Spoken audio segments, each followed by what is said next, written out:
Коронавирусот стави клуч на 3 подрачни единици на државни институции. Затворени се фондовите за здравствено осигурување и ПИОМ, а зградата каде се сместени се дезинфицира. До петок не работи и подрачната единица на јавното предпријатие за стамбен и деловен простор.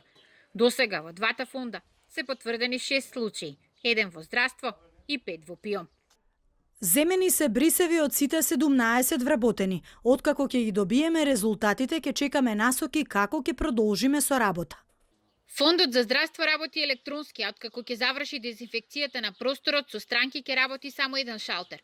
Од утре со работа продолжува и Државниот здравствен санитарен инспекторат, чии канцеларии се во истата зграда со фондовите за здравство и ПИОМ. По масовното тестирање, што се спроведува во конфекциите, денес во Штип се евидентирани 33 нови позитивни случаи со коронавирус, што е највисок скок од стартот на епидемијата.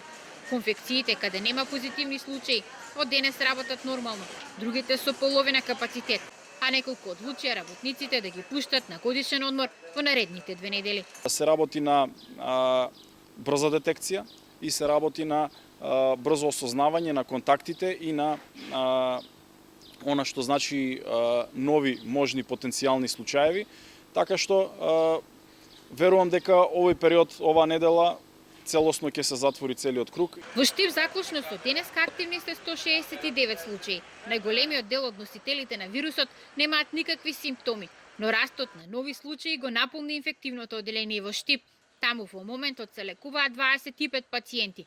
Од нив 5 се на кислородна поддршка, а еден повозрасен пациент е со потешка клиничка слика. И тоа долго ќе се гледаш.